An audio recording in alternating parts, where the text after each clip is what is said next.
Bismillahirrahmanirrahim. Alhamdulillahirabbil alamin. Shalatu wassalamu ala al-mabu'utsi rahmatan lil alamin.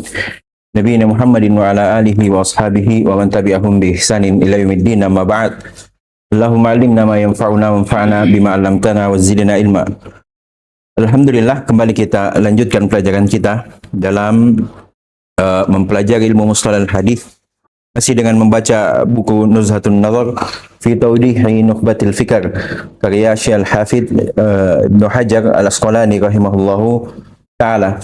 Dan di pertemuan sebelumnya kita sudah selesai dari pembahasan tentang pembagian hadis ditinjau dari kepada siapa ujung dari sanad tersebut.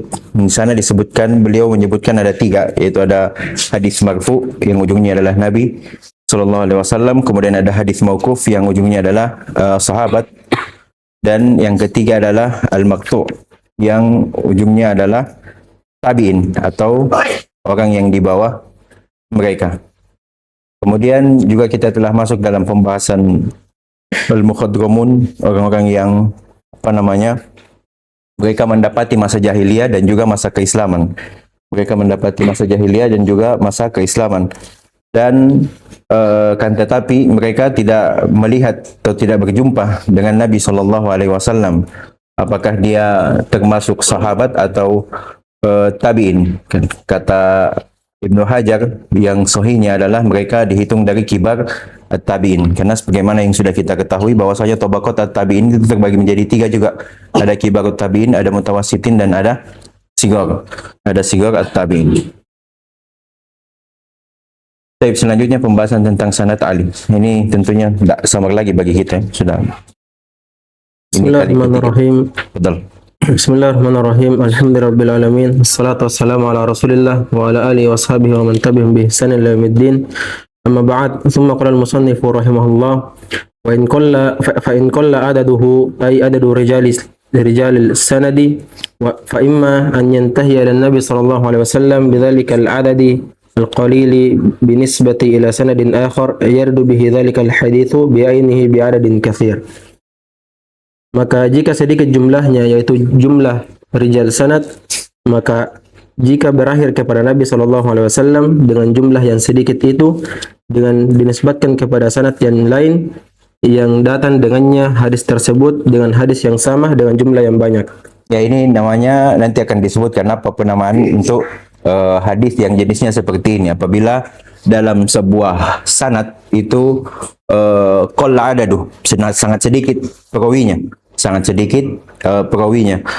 Apakah atau jika hadis tersebut berhenti sampai kepada Nabi Shallallahu Alaihi Wasallam dengan jumlah yang sedikit itu dibandingkan dengan sanad yang lain yang juga pada hadis yang sama bi'ainihi bi'adadin katsir. Berarti ada perbandingan, ada yang sedikit, ada yang banyak. Terus Au yantahi ila imamin min a'immatil hadits dhi sifatin aliyatin kal hifdhi wal fiqhi wad dhabti wa tasnifi wa ghairi dhalika min sifatil muqtadiyati lit tarjih ka Syu'bah wa Malik wa Thawri wa Syafi'i wal Bukhari wa Muslim wa nahwihim. Atau hadis itu berakhir kepada imam dari imam-imam hadis yang memiliki sifat yang tinggi seperti hafalannya, fikihnya, debatnya, karangan-karangannya, dan selain dari hal tersebut dari sifat-sifat yang mengharuskan untuk tarjih seperti Syafi'i, Malik, Syu'bah, Malik, Thawri, Syafi'i, dan Bukhari dan Muslim, dan selain dari mereka. Nah, ini yang kedua. Jika jumlah rawinya sedikit. Yang pertama sampai kepada Nabi, yang kedua hanya sampai kepada imam tertentu dari imam-imam para hadits yang mereka itu memiliki sifat-sifat yang mulia, sifat-sifat yang tinggi, seperti terkenal dengan hafalannya, kefakihannya, ketelitiannya, tulisan-tulisannya yang menbabat.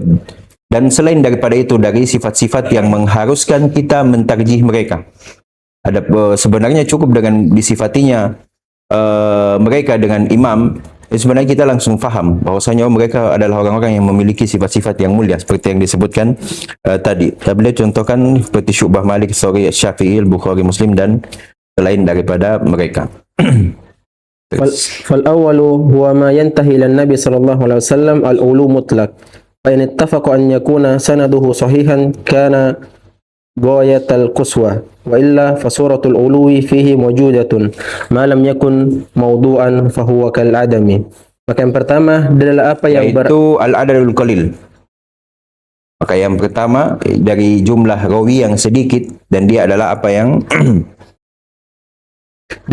berakhir kepada Nabi SAW, yaitu ulu mutlak. maka namanya ulu mutlak. Berarti kalau sedikit rawi dalam sebuah sanad, semakin sedikit rawi dalam sebuah sanad, maka dia yang pertama dinamakan sebagai adalah sanad yang ali, karena semakin tinggi, semakin dekat jaraknya dari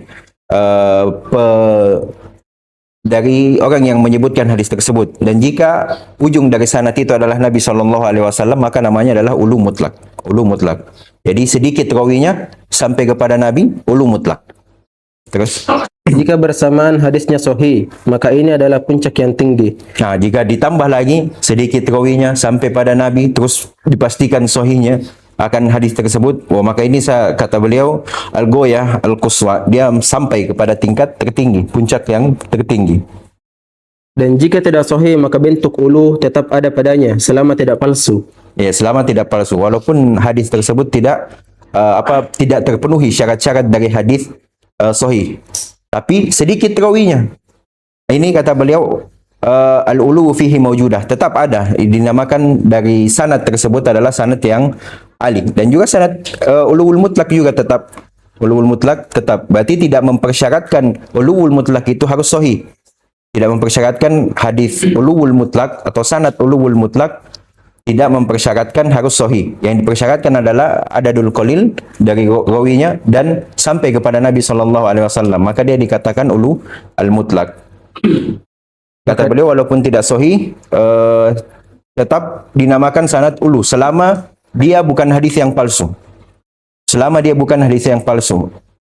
Karena maka dia seperti tidak ada. Ya, karena kalau hadis palsu ya sama dengan tidak ada.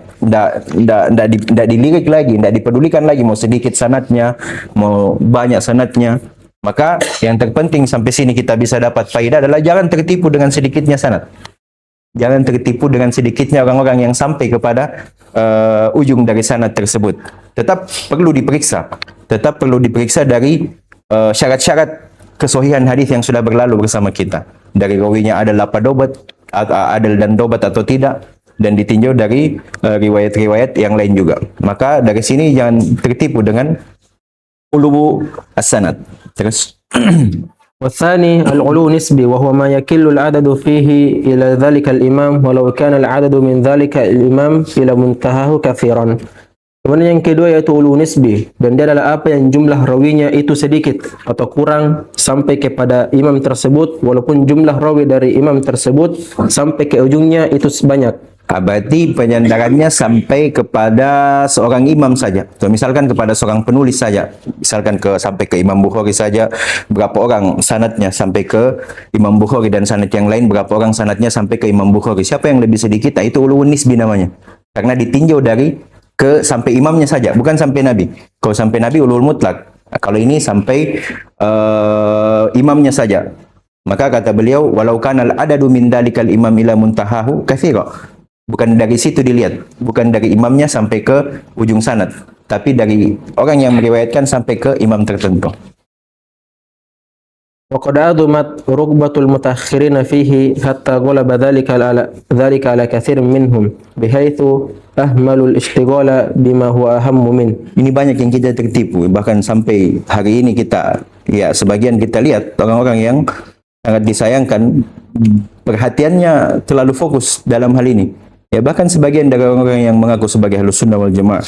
Terus dan keinginan para ulama mutakhirin kepadanya telah besar. Orang-orang mutakhirin telah besar. Ya.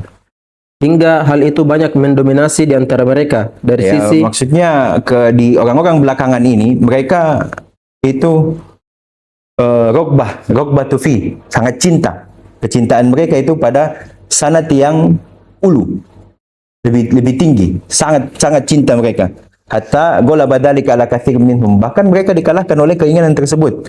Sampai dari sisi mereka melalaikan kesibukan terhadap hal yang lebih penting darinya. Terlantar. Akhirnya tidak dilihat lagi kepada siapa dia mengambil. Yang penting tinggi sanadnya. Ini kan masalah. Kalau hanya sekedar mencari uluwus sanad yang tinggi, sanad yang ali. Kata Ibnu Hajar, bahkan ini di zaman Ibnu Hajar ternyata beliau sudah bilang seperti ini. Bagaimana lagi kalau sekarang? Sampai tidak peduli lagi mau ahli bid'ah kah, mau dia orang dari kelompok yang sesat, akidah yang cacat dan lain sebagainya, tidak peduli. Yang penting sanadnya ali. Nah, ini masalah. Ini masalah. Bahkan kata beliau, bahkan mereka menelantarkan, menyibukkan diri dari apa yang lebih penting dari hal tersebut, yaitu dari ilmu yang didapatkan, misalkan dari pemahaman yang didapatkan, misalkan. Akhirnya dia tertipu dengan sanad-sanad yang tinggi. Tertipu dengan sanad-sanad yang tinggi. Ya mungkin sebagian mereka akan beralasan sanad ji. Ya hanya sekedar sanad, kita tidak ambil ilmunya. Iya betul, tapi nanti itu kecintaan dalam hati ketika kita duduk bersama mereka itu akan muncul. Akhirnya samar kesesatan yang mereka lakukan. Makanya ini harus diperhatikan dengan baik. Tidak apa-apa, tidak ada sanad. Yang penting lurus dan mantap akidahnya, sesuai di atas pemahaman Al-Quran dan As-Sunnah. Selesai masalah. Yang jadi pelajaran, yang jadi pokok penting adalah bukan sanadnya, tapi bagaimana kita memahami dari apa yang diambil tersebut. Tidak apa-apa sanadnya, atau bahkan tidak apa-apa tidak punya sanad. Tidak apa-apa kita tidak dikenal orang. Yang penting kita punya akidah yang lurus. Akidah yang lurus. Maka ini hal yang penting sekali untuk diperhatikan agar kita tidak tertipu dengan sanad-sanad yang ali. Sebagaimana sebagian orang yang nampaknya tertipu dengan hal-hal ini. Tertipu dengan hal-hal ini. Bahkan di sebagian ijazah-ijazah sanad itu biasa ditulis di bawahnya bahwasanya ijazah sanad ini bukan untuk mentazkiyah, bukan sebagai tazkiyah bagi pemilik sanad ini. Maka kalau seperti itu untuk apa? Tiada lain sanad-sanad yang ada sampai hari ini itu adalah sebagai bentuk pembedaan kita, sebagai bentuk ketelitian kita terhadap ilmu-ilmu, bukan untuk membangga-banggakan diri, bukan untuk menyombongkan diri, bukan untuk membandingkan kita dengan yang lain dan sebagainya. Maka ya semoga kita diselamatkan dari hal-hal yang seperti ini, dari ketertipuan dengan sanad-sanad yang ada. Terus. وإنما كان العلو مرغوبا فيه لكونه أقرب إلى الصحة وقلة الخطأ لأنه ما من راو من رجال الإسناد إلا والخطأ جائز عليه فكلما كثرت الوسائط وطال السند كثرت مظن التجويز وكلما قلت. Ya kan harusnya seperti ini. Ini yang diinginkan dari ulus sanad, dari sanad yang ali. Tiada lain, ulu itu disukai padanya karena keberadaannya itu lebih dekat kepada kesahihan dan sedikit kesalahannya. Ya kan seperti itu. Dia dicintai, dia marghubun fi, dia dicintai, dia disenangi karena ya lagi-lagi dia akan lebih dekat dengan kesahihan hadis dan sedikit salahnya. Karena kan sedikit rawinya, berarti sedikit kemungkinan salah. Sedikit kemungkinan salah. Karena tidak ada dari satu rawi pun dari rawi-rawi sanad kecuali kesalahan itu boleh atasnya. Mungkin dia melakukan kesalahan. Maka setiap kali banyak perantara-perantara dan panjang sanadnya, maka banyak tempat-tempat yang disangka boleh. Ya, besar kemungkinan salah. Tajwizil khata. Besar kemungkinan salah karena banyak orang, banyak lagi yang mau diteliti. Banyak lagi mau diperhatikan, adalahnya, dobatnya, dia mengambil dari mana, tarikhnya lagi dan segala macam. Ini banyak memungkinkan kesalahan. Ya standar penyampaian khabar ya seperti itu. Bahkan kalau kita juga sebenarnya kita bercerita sampai ke angkatan berikutnya itu pasti ada perubahan dalam kisah tersebut. Beda halnya kalau ke satu angkatan saja, kalau kedua angkatan saja. Itu biasanya dia lebih sedikit kemungkinan salahnya karena sedikit orangnya, sedikit yang memperantarik dari khabar tersebut. Maka setiap kali dia sedikit, maka dia sedikit. Ya, sedikit sanadnya, maka sedikit kemungkinan salahnya. Sedikit rawinya, maka sedikit kemungkinan salahnya. فإن كان في النزول مزية ليست في العلو كأن تكون رجاله أوثق منه أو أحفظ أو أفقه أو اتصال فيه أظهر فلا تردد أن النزول حينئذ أولى.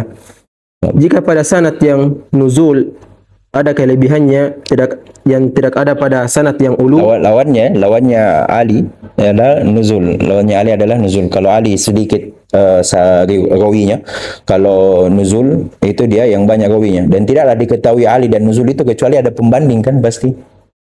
Tidak dikatakan sebuah sanad Ali dan nuzul kalau hanya satu riwayat saja. Pasti harus ada pembandingnya. Karena ini berlawanan. seperti rawi-rawinya lebih terpercaya atau lebih hafal atau lebih faqih atau tersambung padanya lebih nampak, maka tidak diragukan bahwasanya nuzul pada saat itu lebih aula. Nah, dengan begini berarti kita ketahui bahwasanya sanad yang Ali tidak secara mutlak dia itu lebih bagus daripada sanad yang nazil. Simpulannya kita sampai ke arah ini. Karena kata beliau, kalau pada sanad yang nazil itu ada kelebihan padanya yang tidak terdapat pada sanad yang Ali, seperti rawinya itu lebih fiqh atau lebih hafid, lebih hufat, lebih faqih, ataukah nampak kebersambungan pada sanad yang nuzul tersebut, maka tidak diragukan lagi bahwasanya pada saat itu sanad yang nazil lebih bagus, lebih mulia daripada sanad yang Ali. Jadi tidak mutlak, jangan sampai tertipu lagi-lagi. Sanad yang Ali jangan sampai langsung dikatakan wah lebih bagus daripada sanad yang nazil. Tidak. Wa amma man rajjaha an-nuzul mutlaqan wa ihtajja bi anna likathrati al-bahthi taqtadi al-mashaqqa fa ya'dhumu al-ajru fadhalika tarjihun bi amrin ajnabi amma yata'allaqu bi tashihin wa tad'if. Adapun orang yang menguatkan nuzul secara mutlak, maka Ini dia kebalikannya tadi berarti. Tadi kita katakan bahwasanya tidak secara mutlak berarti kalau hadis Ali itu lebih bagus daripada hadis nazil. Nah, di sini beliau katakan sebuah pendapat bahwasanya di sana ada yang menguatkan hadis nazil itu secara mutlak dia lebih bagus daripada hadis Ali. Karena apa alasannya? maka dia butuh kepada Dia berhujjah maka dia berhujjah dengan banyaknya pencarian yang mengharuskan masyaqqah, maka akan besar pahalanya, maka itu adalah tarjih dari perkara luar, dari apa-apa yang berkaitan dengan kesahihan dan kedoifan. Nah, itu mereka berdalil dengan itu. Sanad nazil katanya lebih bagus, lebih dikuatkan daripada sanad yang Ali. Karena mereka berdalil bahwasanya semakin banyaknya pembahasan yang terjadi, ya jelas pasti banyak pembahasan karena banyak rawinya, harus dicari satu persatu. Itu mengharuskan masyaqqah. Itu mengharuskan adanya keletihan dan lain sebagainya. Maka karena adanya masyaqqah, ya'zumul ajr, semakin besar pahalanya. Ini berarti mereka bangun di atas kaidah apa?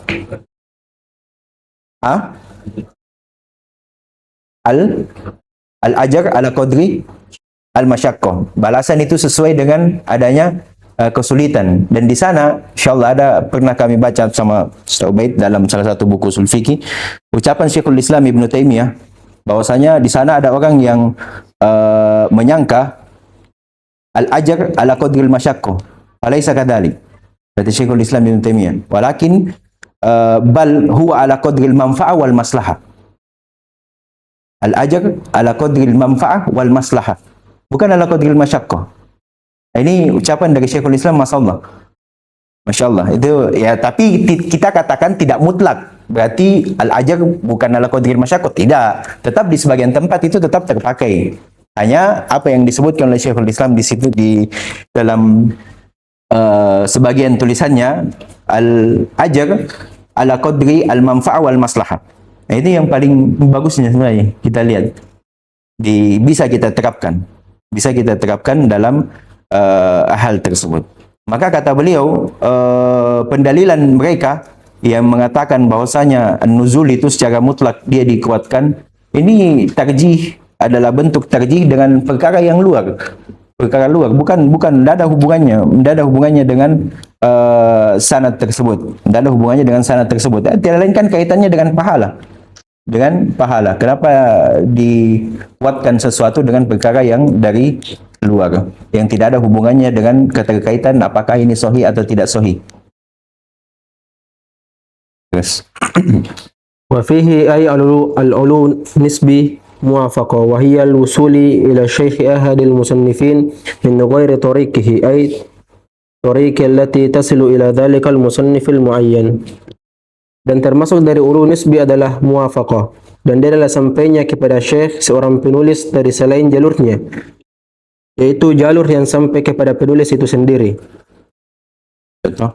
Mithaluhu rawal Bukhari an Qutaibah an Malik hadithan walau rawainahu min tariqihi kana bainana wa bainal Qutaibah thamaniyah walau rawaina dhalika al-hadith bi'ainihi min tariqi Abil Abbas as-Saraj an Qutaibah mathalan lakin bainana wa bain Qutaibah fihi sab'atun Lakana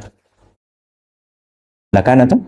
lakana bainana wa bain Qutaibah fihi sab'atun faqad hasala lana muwafaqah ma'al Bukhari fi shaykhihi bi'ainihi ma'a uluwil isnadi ilaih. Ya kan, makanya dikatakan ulu nisbi ditinjau dari, kalau yang pertama ini al-muwafaqah jenis, berarti pembagian dari ulu nisbi terbagi menjadi berapa? 4. Yang pertama adalah al-muwafaqah, yaitu sampai ditinjau sampai kepada guru dari salah satu penulis, misalkan gurunya Imam Bukhari dan seterusnya, akan disebutkan contoh. Contohnya, Imam Bukhari meriwayatkan dari Qutaibah dari Malik sebuah hadis, maka seandainya kami meriwayatkan darinya dari jalur Imam Al-Bukhari, maka di antara kita dan antara Qutaibah ada 8 orang. Dan seandainya kita meriwayatkan hadis tersebut dengan hadis yang sama dari jalur Abi Abbas As-Saraj dari Qutaibah, Abil Abbas As-Saraj ini guru murid dari Imam Bukhari. Dari Qutaibah misalkan, maka antara kami dan antara Qutaibah padanya terdapat 7 orang. Maka telah terjadi pada kami muwafaqah bersama Imam Bukhari pada syekhnya itu sendiri bersamaan dengan tingginya sanad kepadanya. Ya, kalau dari sanad kita maksudnya Ibnu Hajar kan 7 orang. Kalau kita riwayatkan dari Imam Bukhari itu 8 orang. Maka jadilah kita lebih tinggi. Lebih tinggi sanad kita, yaitu hanya 7 orang, kalau ada sedikit jumlahnya daripada sanadnya Imam Bukhari, karena kita langsung meriwayatkan dari murid dari Imam Bukhari, yang dimana murid Imam Bukhari ini juga mendengar langsung, meriwayatkan langsung dari salah satu guru dari Imam Bukhari. Jadi yang membedakan adalah kita tidak mengambil dari Bukhari, langsung dari Qutaibah, guru Imam Bukhari, yaitu muwafaqah. Makanya dikatakan muwafaqah, sama dari gurunya musannif. Itu yang pertama. Wa fihi ay al-ulu nisbi badal wa huwa al-wusul ila shaykhihi kadhalik kan yaqa lana dhalika al-isnad bi'ainihi min tariqin ukhra ila al-Qanabi an Malik fayakunu al-Qanabi badalan fihi min Qutaibah wa aktharu ma ya'tabiruna al-muwafaqata wal badala idha qarana al-uluwa wa illa fasmul muwafaqati wal badali waqi'un bidunihi. Dan diantara ulu nisbi adalah badal, dan dia adalah sampainya kepada seorang syekh dari gurunya, maka demikian syekhnya berarti guru dari gurunya. Kalau yang tadi kan sampai kepada gurunya musannif, kalau ini guru dari gurunya musannif lagi. Maka demikian pula kadzalika sanad yang seperti sanad yang tadi. Seperti yang terjadi kepada kami, sanad itu sendiri dari jalur yang lain kepada Nabi dari Malik. Nanti bukan lagi dari Qutaibah, ya kan? Bukan dari Qutaibah, langsung dari Al-Qanabi dari Malik.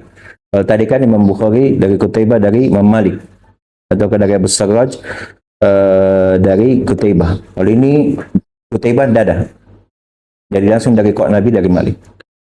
Maka Qanabi adalah badal dari Qutaibah dan kebanyakan apa yang mereka gunakan pada muwafaqah dan badal ketika keduanya bergandengan dengan sanad yang tinggi. Ya, pembahasan tentang muwafaqah dan badal itu digunakan, istilah muwafaqah dan badal digunakan pada uluwin nisbi.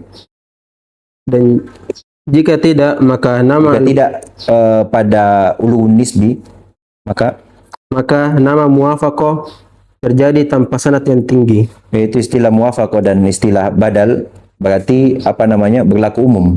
Pembahasan bukan khusus pada ulun nisbi, walaupun bukan pada sanad yang ali, tetap ada dikatakan muwafaqah dan badal dari bentuk-bentuknya. Dia bertemu di gurunya namanya muwafaqah, bertemu di guru dari gurunya namanya badal. Wa fihi ay al-ulu nisbi musawa wa hiya istiwa'u adadil isnad min rawi ila akhirih ay إسنادي مع إسناد أحد المصنفين كان يروي النسائي مثلا حديثا يقع بينه وبين النبي صلى الله عليه وسلم في 11 نفسا فيقع لنا ذلك الحديث بعينه بإسناد آخر إلى النبي صلى الله عليه وسلم يقع بيننا وبين النبي صلى الله عليه وسلم 11 نفسا فنساوي النسائي من حيث العدد مع قطع النظر عن ملاحظة ذلك الإسناد الخاص. Dan diantara ulu nisbi yaitu musawah, dan dia adalah samanya jumlah sanad dari rawi hingga akhirnya, yaitu hingga akhir sanad bersamaan sanad seorang penulis. Seperti An-Nasai meriwayatkan misalnya sebuah hadis terjadi antara dia dan antara Nabi SAW, padanya ada 11 orang, maka hadis itu sendiri terjadi kepada kami. Maksudnya ya qaulana, ya kita juga meriwayatkan hadis tersebut. Riwayatkan juga hadis tersebut. Dengan Imam Nasai meriwayatkan dari antara dia dengan Nabi SAW ada 11 orang, maka demikian pula riwayat kita, misalkan dari kita sampai Nabi SAW ada 11 orang biainihi, dengan hadis itu sendiri. Dengan sanad yang lain kepada Nabi SAW, maka terjadi antara kita dan antara Nabi SAW ada 11 orang. Maka kita sama dengan An-Nasai dari sisi jumlahnya. Dari jumlah rawinya sama-sama 11. An-Nasai meriwayatkan sampai kepada Nabi 11 orang, kita meriwayatkan sampai ke Nabi SAW sampai dengan 11 orang juga. Sama dengan bersamaan tanpa melihat dari mengamati sanad yang khusus itu. Ya, tanpa memperhatikan dari sanad yang khusus tersebut. Tidak dilihat rawinya siapa. Kalau yang tadi yang muwafaqah dengan yang badal kan dilihat, harus bertemu di gurunya muwafaqah, harus bertemu di guru dengan gurunya badal. Kalau ini tidak dilihat dari situ, tidak dilihat dia harus bertemu sama siapa, hanya tinjauan jumlah rawi saja. Kalau sama-sama 11 seperti yang disebutkan beliau di sini, maka itu adalah al-musawah. Wa fihi ay al-ulu nisbi aidan musahafa wa hiya al-istiwa'u musafaha. وهي استواء مع التلميذ ذلك المصنف على الوجه المشروح أولا وسميت مصاحفة لأن العادة جرت في الغالب بالمصاحفة بين من تلاقيا ونحن في هذه الصورة كأن لقينا النسائي فكأن صافحناه. Dan diantara ulu nisbi juga yaitu musahafa, dan dia adalah samanya sanad dengan murid dari penulis itu setara. Berarti tinjauan sanadnya dari murid penulis tersebut setara dia. Dari sisi yang dijelaskan sebelumnya, dan dinamakan dengan musahafa karena kebiasaan yang berjalan pada kebanyakan dengan musahafa antara dua orang yang saling bertemu. Salaman. Musahafa. Salaman baina man talaqiya. Dengan bersalaman antara dua orang yang saling bertemu, dan kita pada bentuk ini seakan-akan kita bertemu dengan An-Nasai, maka seakan-akan kita berjumpa dengannya. Berarti setaranya dengan muridnya An-Nasai, bukan setaranya dengan An-Nasai. Kalau setaranya dengan An-Nasai namanya al-musawah, setaranya dengan murid An-Nasai adalah al-musafaha. Terus يقابل العلو بأقسام المذكورة النزول فيكون كل قسم من أقسام العلو يقابله قسم من أقسام النزول خلافا لمن زعم أن العلو قد يقع غير تابع للنزول.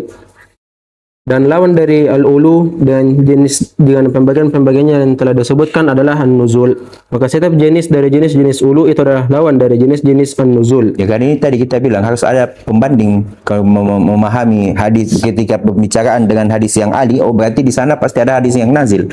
Demikian pula sebaliknya. Berbeda terhadap orang yang menyangka bahwasanya an-nuzul kadang terjadi tidak mengikuti an-nuzul. Bagaimana caranya? Bagaimana caranya kita tahu dia itu hadis ali tanpa diikuti dengan hadis sanad yang ali dengan sanad yang nazil? Wallahu a'lam bagaimana bentuknya ini, bagaimana sangkaannya mereka ini. Jadi terkait tadi kesimpulan dari sedikit dari apa namanya ulun nisbi, al-ali, sanad ali dulu. Sanad ali itu terbagi menjadi dua, yaitu sanad ali mutlak, ulul mutlak dan ulul an-nisbi. Ulul mutlak adalah yang sedikit rawinya, pertama sedikit rawinya dalam sanad tersebut, kemudian sampai kepada Nabi sallallahu alaihi wasallam. Sahih kana amla, sama saja dia sahih atau tidak. Sama saja dia sahih atau tidak. Itu urusan lain. Jangan digabung-gabungkan antara pembahasan satu dan pembahasan yang lain. Jenis ali yang kedua adalah ulu an-nisbi. Ini sampai dia tinjau, namanya juga nisbi, penyandarannya kepada sesuatu tertentu. Kalau di sini disebutkan kepada imam tertentu dari para imam. Ini terbagi menjadi 4. Ada yang ulu nisbi al-muwafaqah, ini ketika bertemu di guru musannif, Kemudian yang kedua adalah al-badal, apabila sanad tersebut bertemu di guru dari gurunya musannif. Kemudian yang ketiga ulun nisbi al-musawah, yaitu jumlah sanad kita dan sanad musannif hadis itu sama sampai ke ujung hadis biainihi, dengan hadis yang sama, kita tidak bisa ke hadis yang lain dengan hadis yang sama. Yang keempat adalah ulu an-nisbi al-musafahah, yaitu tinjauan kesamaan jumlah rawinya dari guru si penulis yang tadi. Yang tadi kita setara di guru. Kenapa guru? Murid. Dari murid si penulis yang tadi, afwan. Itu dari pembahasan tentang ulu dan nazil. Lawannya adalah nazil. Selesai. Lebih mudah kita paham. Sampai situ dulu. Insyaallah kita lanjut di pertemuan berikutnya lagi. Bismillahirrahmanirrahim. Subhanakallahumma wa bihamdika asyhadu an la ilaha illa anta astaghfiruka wa atubu ilaik. Alhamdulillahirabbil alamin.